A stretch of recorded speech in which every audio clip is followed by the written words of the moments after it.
आचार्य भरत मुनि को रस संप्रदाय का मूल प्रवर्तक माना जाता है। उन्होंने अपने ग्रंथ नाट्यशास्त्र में नाटक के मूल तत्वों का विवेचन करते हुए रस का विवेचन किया। वे रस को नाटक का प्राण मानते हैं। रस सूत्र।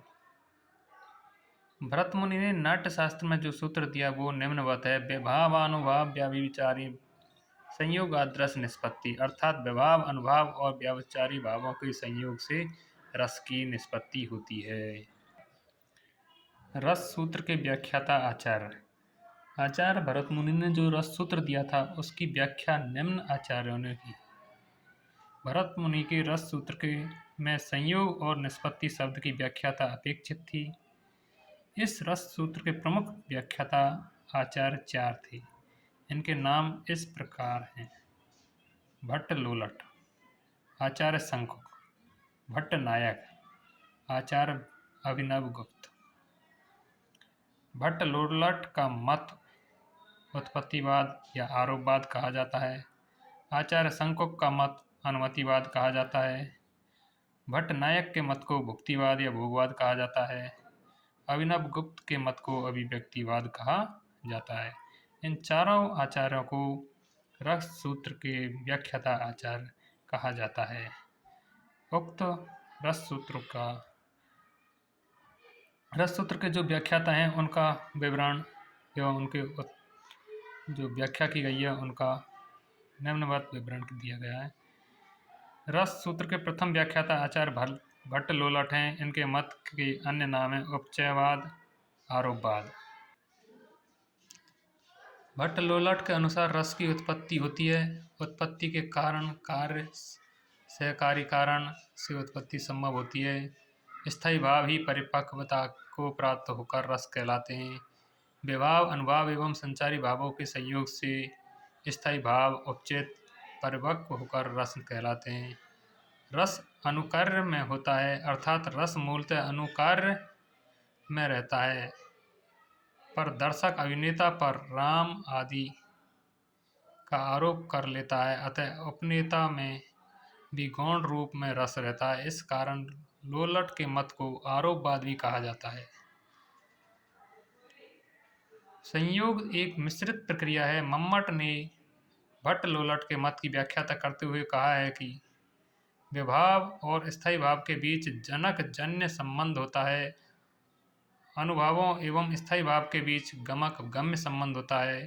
संचारी भाव एवं स्थायी भाव के बीच पोषक पोष्य संबंध होता है और संयोग का अर्थ है उत्पाद्य उत्पादक संबंध। भट्ट लोलट के अनुसार निष्पत्ति का अर्थ है उत्पत्ति। भट्ट लोलट के मत की आलोचना करते हुए कहा गया है कि रस निष्पत्ति में वे सहृदय का कहीं उल्लेख नहीं करते।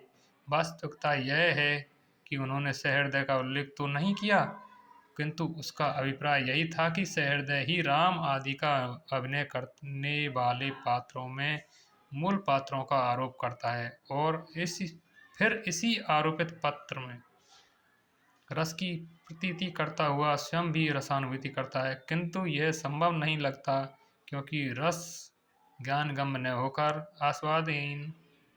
आस्वादनीय होता है। जब तक रति भाव की अनुभूति हृदय में नहीं होती तब तक वह श्रृंगार रस की अनुभूति किसी अन्य को देखकर नहीं कर सकता। आचार्य शंकुक का अनुमतिवाद।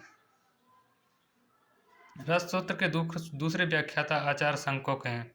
उन्होंने रस सूत्र की व्याख्याता अनुमान प्रमाण के आधार पर की। शंकुक के मत का सार इस प्रकार है। शंकुक के अनुसार सहृदय पर राम आदि पात्रों का आरोप नहीं करता, अपितु अनुमान कर लेता है, इसलिए उसका मत अनुमतिवाद कहा जाता है। न्यायशास्त्र के अनुसार प्रतीति चार प्रकार की होती है, यथा राम को राम समझना सम्यक प्रतीति, राम है अथवा नहीं संशयात्मक प्रतीति, राम को कुछ अन्य समझना मिथ्या प्रतीति, राम जैसा है सादृश्य प्रतीति। इस प्रकार चार प्रतीति बताई गई हैं। अनुमतिवाद के अनुसार मुख्य इसका ध्येय होता है कि चित्र तरंग ज्ञान चार प्रतीतियों से भिन्न होता है। चित्र में बने घोड़े को देखकर यह कहना कि यह घोड़ा है, चित्र तरंग ज्ञान कहलाता है। इसी के आधार पर दर्शक अभिनेता पर राम की प्रतीति कर लेता है। नट की अभिनय कुशलता के कारण इसी अनुमान किए गए पात्र में रति आदि भावों का भी अनुमान कर लेता है। इस विलक्षण अनुमान को कला प्रतीति कहा जा सकता है। संकोक का मत है कि रस निष्पत्ति की समूची प्रक्रिया अनुकरण पर आधारित है। नट नटी वास्तविक राम सीता के विवाह अनुभाव का अनुसरण करते हैं। वे विवाहवादी वे ही हैं जिनका वर्णन कवि करता है, अर्थात नट नटी काव्य निबद्ध राम का अनुकरण करते हैं, मूल पात्र का नहीं। अनुमानों का अनुकरण शिक्षा अभिनय कुशलता के बल पर होता है। संकोक के अनुसार संयोग का अर्थ है अनुमान और निष्पत्ति का अर्थ है अनुमति। इस मत की आलोचना करते हुए कहा गया है कि अनुमान बुद्धि का विषय है और रस भावना से जुड़ा हुआ, अतः दोनों की सम्मति नहीं बैठ सकती, भावों का अनुकरण नहीं किया जा सकता तथा रस का अनुमान भी असंगत की प्रतीति होता है, भले ही इसे कला संबंधी विलक्षण अनुमान ही क्यों न माना जाए। भट्टनायक का भुक्तिवाद। रस सूत्र के तीसरे व्याख्याता आचार्य भट्टनायक। भट्टनायक ने अपना सिद्धांत दिया था, उसे कहते हैं भुक्तिवाद। उनके अनुसार रस की न तो उत्पत्ति होती है न ही अनुमति, अपितु रस की भुक्ति होती है। रस निष्पत्ति में भट्टनायक का सबसे बड़ा योगदान साधारणीकरण का सिद्धांत है।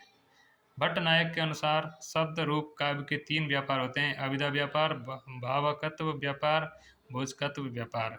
अभिधा से काव्य का आचार शब्दार्थ समझ में आता है तथा भावकत्व से साधारणीकरण होता है, जबकि भोजकत्व व्यापार से हम साधारणीकृत स्थायी भाव का रस रूप में भोग करते हैं। साधारणीकरण की परिभाषा करते हुए भट्टनायक कहते हैं, भावकत्व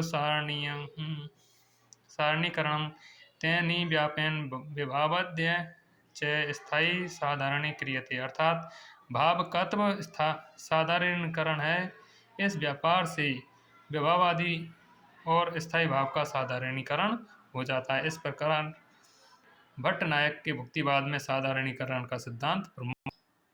अभिनवगुप्त का अभिव्यक्तिवाद। रस सूत्र के चौथे व्याख्याता आचार्य अभिनवगुप्त हैं। उनके अनुसार रस की न तो उत्पत्ति होती है, न ही अनुमति होती है और न ही भुक्ति होती है, अपितु रस की अभिव्यक्ति होती है।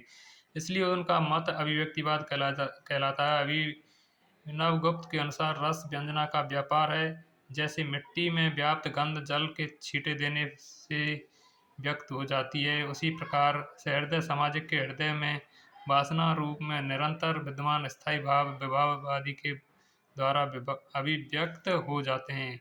रस व्यंग है जो व्यंजना का व्यापार है। विभाव अनुभाव और संचारी भाव व्यंजक हैं जो स्थायी भाव को अभिव्यक्त करते हैं। विभाव आदि सामान्य व्यवहार में लौकिक होते हैं, किंतु काव्य और नाटक आदि में वे अलौकिक हो जाते हैं। विभावान व्यापार से स्थायी भाव को अंकुरित करता है, अनुभाव इसे अनुभव योग बना देते हैं और संचारी भाव मनोरंजन व्यापार से इस स्थायी भाव को पुष्ट कर देते हैं। विभावादि की विशिष्टता का लोप हो जाने से वे स्थायी भाव सर्वसाधारण के बन जाते हैं। ये साधारणीकृत रूप में उद्भुत हुए स्थायी भाव भी रस रूप में परिणत हो जाते हैं। अभिनवगुप्त का रस सिद्धांत शिव मत पर आधारित है।